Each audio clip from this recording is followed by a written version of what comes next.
Good evening all of you. Welcome back dear student, आपका फिर से स्वागत है हिस्ट्री की क्लास में। आज स्टार्ट करते हैं प्राचीन भारत का इतिहास CAPF 2021 टारगेट बैच में। डियर स्टूडेंट, प्राचीन भारत के इतिहास में टॉपिक आज स्टार्ट करते हैं हम एंशिएंट हिस्ट्री। तो प्लीज़ आप लिंक को शेयर कर दें अपने जितने भी फ्रेंड हैं आपके, और क्लास में सबसे पहले उनको जोड़ लें और उनको बोलिएगा कि आप सब्सक्राइब करना चैनल को, जिससे कि आपको अगर 2021 का एग्ज़ाम निकालना है, सिलेक्शन लेना है आपको अपना, तो प्लीज़ आप इस क्लास को लेना ना भूलें। आज से आपका कोर्स स्टार्ट हो चुका है और आपको यहाँ पे वीडियो मिलती रहेंगी। ओके डियर स्टूडेंट्स, तो अब स्टार्ट करते हैं अपना जो एंशिएंट हिस्ट्री है। तो सबसे पहले ये इम्पोर्टेंट है, इससे कभी कभी एक तो क्वेश्चन पूछ लिया जाता है, तो आज यहाँ पे हम इसको जल्द से जल्द फिनिश करने की कोशिश करते हैं। ओके डियर स्टूडेंट, तो प्राचीन भारत का इतिहास। और आपको एक बात बता दूं पहले, ये जो PDF है वो आपको वीडियो के डिस्क्रिप्शन बॉक्स में ही मिलेगी, और उस पर आपको सभी PDF वहीं पे मिलेंगी वीडियो के डिस्क्रिप्शन बॉक्स में। जितनी भी क्लासें होती हैं आपकी, उन सब की क्लासों की जितनी भी PDF हैं वो आपको उसी में प्रोवाइड होंगी, जो आपको इस स्लाइड पे दिख रही है। ओके डियर स्टूडेंट्स, तो प्राचीन भारतीय इतिहास यहाँ पे स्टार्ट करते हैं। Mission CAPF assistant commandant 2021। तो स्टूडेंट, सामान्यतः भारतीय इतिहास को 3 भागों में डिवाइड किया गया है, आपको पता ही होगा। प्रागैतिहासिक काल, आदि ऐतिहासिक काल और ऐतिहासिक काल। डियर स्टूडेंट, यहाँ पे क्या है कि ये बैच जो है वो हिंदी मीडियम का है, इसीलिए यहाँ पे इंग्लिश का यूज कम से कम किया जाएगा, क्योंकि बच्चों को दिक्कत ना हो। बस मेन मोटिव यही है कि हमारे जितने भी स्टूडेंट हैं हिंदी मीडियम के, उनको जो है कोई भी दिक्कत ना हो, इसलिए टोटल हिंदी में चलेगा। ओके स्टूडेंट, अब बात करते हैं यहाँ पे प्राचीन भारत, उसके बाद मध्यकालीन भारत और आधुनिक भारत। ये बात हुई यहाँ पे। इसके बाद संस्कृति क्या होती है। तो संस्कृति की पहचान हम इससे लगा सकते हैं कि संस्कृति क्या है। संस्कृति किसी भी समाज के जीवन और उसके मूल्य, वैल्यूज, विचारों, उसकी जो थिंकिंग्स होती है, उनके प्रयोजनों एवं संभावनाओं का समन्वित रूप है, अर्थात मानव की आंतरिक अनुभूति है। ओके डियर स्टूडेंट, सभ्यता जब संस्कृत बाह्य रूप से समाज में दिखाई देने लगती है, सभ्यता कहलाती है। अर्थात जब संस्कृति एक निश्चित आकार ग्रहण कर समाज में फैल जाती है, सभ्यता का रूप ले लेती है। ये हुई आपकी बात यहाँ पे संस्कृति और सभ्यता की। अब हम बात करते हैं यहाँ पे प्रागैतिहासिक काल। एक ऐसा काल जिसमें मानव को कोई लिपि ज्ञान नहीं था, मानव एकदम निरक्षर समाज था, जिसके जानकारी का प्रमुख आधार पुरातत्व है, उसे प्रागैतिहासिक काल कहते हैं। ओके डियर स्टूडेंट्स, अब आपकी समझ आ गया होगा कि प्रागैतिहासिक काल। अब बात करते हैं भारतीय इतिहास का, जो हमारा पाषाण यानी कि 3 काल होते हैं हमारे, पहले बताया था मैंने आपको। तो आप कमेंट बॉक्स में उसको बताएं कि इंडियन जो हमारी सभ्यता थी, सबसे पहली सभ्यता कौन सी थी। यानी कि सबसे पहले जैसे आपने पढ़ा होगा मेसोपोटामिया की सभ्यता, सिंधु सभ्यता और मिस्र की सभ्यता, और आपने कई सभ्यताएं पढ़ी होंगी इतिहास के अंदर। तो सबसे पहली सभ्यता कौन सी थी, आप कमेंट बॉक्स में बताना न भूलें। अब फ्रेंड्स स्टार्ट करते हैं, जैसे कि भारतीय इतिहास का पाषाण काल एवं ताम्रपाषाण काल प्रागैतिहासिक काल के अंतर्गत आता है। यानी कि जो भारतीय इतिहास है, इंडियन हिस्ट्री है, उसका जो पाषाण काल था और ताम्रपाषाण काल था, ये दोनों काल जो थे वो प्रागैतिहासिक काल के अंतर्गत आते हैं। ओके डियर स्टूडेंट, आप समझ गए होंगे, ये दोनों पार्ट उसी के ही भाग हैं। अब बात करते हैं यहाँ पे प्रागैतिहासिक काल की। तो पाषाण काल, ताम्रपाषाण काल, ये इसमें 2 पार्ट हैं। उसके बाद आता है हमारा पुरातत्व। पुरातत्व यानी कि मानव द्वारा प्रयोग किए गए ऐतिहासिक महत्व के बचे हुए भौतिक अवशेष, वो क्या कहलाते हैं बच्चों, वो कहलाते हैं पुरातत्व कहलाते हैं, हमारे पुरातत्व कहलाता है। पुरातत्व का डेफिनेशन सिंपल है, यानी कि जो हमारे प्राचीन मानव, जिस मानव ने जो वस्तुएं यूज की थी, उनके जो अवशेष बच गए हैं, जो खुदाई में निकलते हैं, आपने देखा होगा खुदाई में टूटी फूटी मूर्तियां निकलती हैं, और उसको कार्बन डेटिंग के द्वारा उनको पता लगाया जाता है कि कितनी साल पुरानी है। तो वही सब जो दबी हुई जमीन से, भूगर्भ से निकलती चीज़ें हैं, उनको ही हम बोलते हैं पुरातत्व। वो इंडियन आर्कोलॉजी डिपार्टमेंट के अंतर्गत आता है। ओके डियर स्टूडेंट, अब यहाँ पे हम स्टार्ट करते हैं आद्य ऐतिहासिक काल। तो आद्य ऐतिहासिक काल क्या है, यानी कि ऐसा काल जिसमें लिपि ज्ञान तो है, यानी कि मनुष्य को लिपि का ज्ञान तो है परंतु पठनीय नहीं है, यानी कि वो उसको पढ़ नहीं सकता है, आदि ऐतिहासिक काल कहलाता है। ऐसे काल की जानकारी का अभी भी स्रोत पुरातत्व ही माना जाता है। भारतीय इतिहास का सैंधव काल, सिंधु घाटी की सभ्यता आदि ऐतिहासिक काल में आते हैं। ओके डियर स्टूडेंट, अब बात करते हैं ऐतिहासिक काल की, यानी कि हिस्टोरिकल पीरियड की। तो पठनीय लिपि वाले काल को ऐतिहासिक काल कहते हैं, अर्थात समस्त लिखित एवं पठनीय इतिहास वैदिक काल से ऐतिहासिक युग की शुरुआत मानी जाती है। ओके डियर स्टूडेंट, ये हुई अपनी हिस्ट्री की यहाँ तक की बात। अब कुछ विशिष्ट तथ्य मैं आपको समझा देता हूँ यहाँ पे, जैसे कि हेरोडेटस, इनको किसने जाना है, इनका नाम किसने सुना है, आप बताएं। हिस्ट्री के फादर के नाम से इनको जानते हैं। इन्होंने अपनी एक पुस्तक लिखी है और विवरण उसमें दिया हुआ है जिसका नाम है हिस्टोरिका, इसको आप याद रखें। इसमें 5वीं ईसा पूर्व के भारत एवं फारस के संबंधों का जिक्र किया गया है। ओके डियर स्टूडेंट, उसके बाद हुए थे हमारे पेरिपल्स, एरिथ्रियंसी, अज्ञात रचनाकार थे 80 ईसा पूर्व। फिर नेचुरल हिस्टोरिका ये टिल्नी की थी। उसके बाद भारत का भूगोल टॉलमी का था, ये 2वीं शताब्दी में। फिर सिकंदर के साथ आने वाले यूनानी लेखक निरियाकस, ऑर्निशिक्रिएटस, अरिस्टोवोलस, ये सब थे जो सिकंदर के साथ इंडिया में आए थे। चंद्रगुप्त मौर्य के समय में सेल्यूकस का राजदूत मेगास्थनीज राजदरबार में आया था। इसकी सर्वप्रथम रचना इंडिका थी, आप इसको याद रखें। तो इंडिका किसकी रचना थी बच्चों, किसकी थी, मेगास्थनीज की रचना थी इंडिका, जो कि किसके काल में आया था, चंद्रगुप्त मौर्य के राजदरबार में आया था मेगास्थनीज। ओके डियर स्टूडेंट, अब बात करते हैं भारत आने वाले चीनी यात्रियों की। तो जो इंडिया में आए थे चाइनीज यात्री, तो ये कौन थे, सबसे पहले आया था फायान। तो फायान जो था वो 399 से लेकर 414 ईसा पूर्व। को यानी कि फोक्यू की इसकी पुस्तक का नाम है फोक्यू की।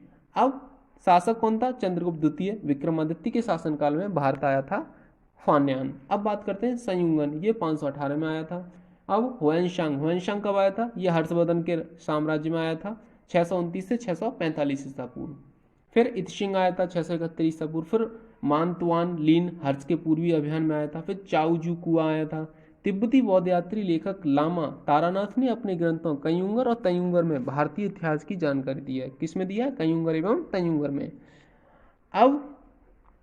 अब एक यात्री और था जिसका नाम था वेनिस, इटली का था ये प्रसिद्ध यात्री मार्को पोलो। पूरी दुनिया की यात्रा के क्रम में 13वीं शताब्दी में दक्षिण भारत स्थित पांड्य राज्य तमिलनाडु की यात्रा की और अपने वृत्तांत में भारत के बारे में बताया। ये इसने भाई बताया था। अब स्टूडेंट, ये हुई हमारी यहाँ तक की जानकारी, इसको आप यहाँ पे देख सकते हैं। तो ये ओके डियर स्टूडेंट, अब हम बात करते हैं यहाँ पे पाषाण काल की। तो जिस काल का मानव पाषाण पत्थर के औजारों के माध्यम से अपना जीवन सरल बनाया, उसे पाषाण काल कहते हैं। भारत में मानव द्वारा प्रयोग किए गए औजारों के विकास क्रम के आधार पर पाषाण काल को मुख्यतः 3 भागों में डिवाइड किया गया। यानी कि जो मानव था हमारा, जो प्राचीन मानव मनुष्य था, उसके द्वारा जो यूज किए गए थे औजार वगैरह, उसके आधार पे इनको डिवाइड किया गया है 3 पार्ट में। तो पहला पार्ट क्या है, पूरा पाषाण काल, जिसका उल्लेख कब है, 25 लाख ईसा पूर्व से लेके 10,000 ईसा पूर्व तक है। और फिर है मध्य पाषाण काल, यानी कि इसका काल कितना है, 10,000 से 8,000। फिर है हमारा नव पाषाण काल, 7,000 से 1,000 ईसा पूर्व तक। ओके डियर स्टूडेंट, तो आप यहाँ पे डेट जो है इनका स्क्रीनशॉट ले सकते हैं, और आप जो है इनकी जो आपको पीडीएफ चाहिए तो पीडीएफ आप वीडियो के डिस्क्रिप्शन बॉक्स में जाके ले सकते हैं।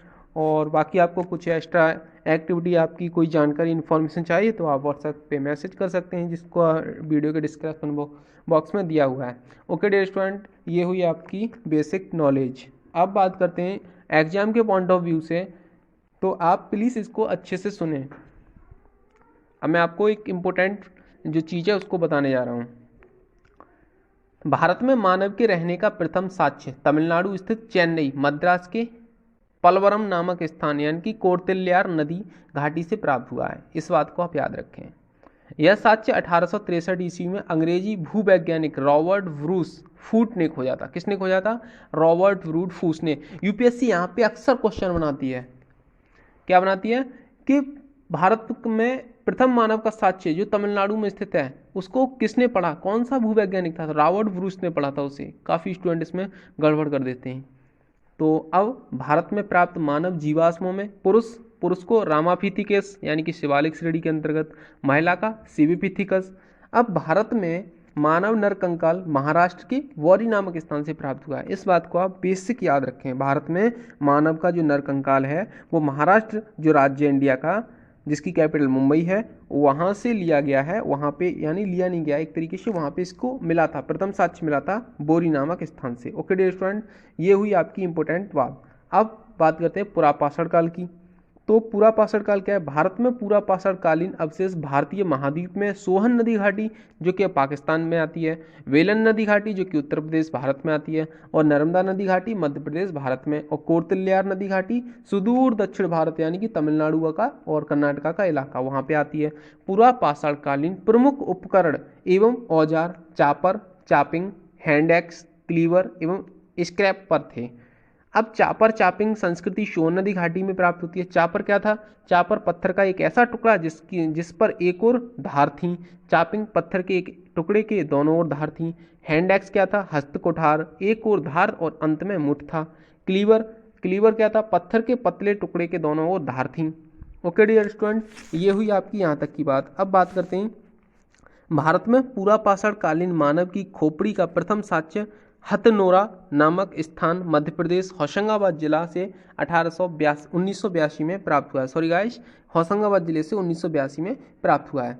अब बात करते हैं भारत में मानव निवास के प्राचीनतम साक्ष्य जो है वो महाराष्ट्र के बोरी नामक स्थान से प्राप्त किया गया है। यह साक्ष्य लगभग 14 लाख वर्ष पुराना माना जाता है। ओके डियर स्टूडेंट, अब विश्व में मानव निवास के सबसे प्राचीनतम साक्ष्य अफ्रीकी महाद्वीप से 25 लाख वर्ष पुराना पाया गया है।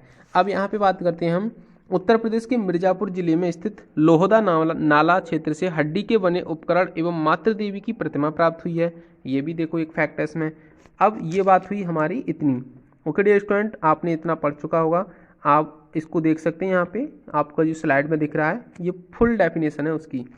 अब बात करते हैं मध्य पाषाण काल की यानी कि मेसोलिथिक पीरियड्स की। अब यहाँ पे क्या है स्टूडेंट, मध्य पाषाण काल पूरा पाषाण काल की उत्तरवर्ती अवस्था है। इस काल के औजार सूक्ष्म एवं नुकीले बनाए गए हैं, इसीलिए इनको माइक्रोलिथिक पाषाण उपकरण भी कहा जाता है। इस काल का प्रमुख औजारों में धनुष, बाण, बर्छे, भाले एवं हांसिया थे। भारत में सर्वप्रथम बार लघु पाषोणकरण 1867 में CL कोलाइकल ने विंध्यांचल क्षेत्र से खोजा था। ओके डियर स्टूडेंट, ये हुई आपकी इतनी बात। अब आगे का देखते हैं क्या है। तो आगे का जो है वो है हमारा नवपाषाण काल यानी कि नवपाषाण काल। इसके बारे में क्या है? तो मानव जिस युग में प्राकृतिक तत्वों पर विजय प्राप्त कर पशुपालन के साथ साथ कृषि कार्य प्रारंभ कर रहा था या कृषि कार्य करता था, जीवन का निर्वाह करता था, जीवन का विकास करता था, उसे नवपाषाण काल कहते थे। प्रसिद्ध विद्वान वॉल्टिक माइकल्स के अनुसार नवपाषाणिक संस्कृति की अग्रलिखित विशेषताएं हैं। जैसे क्या क्या हैं?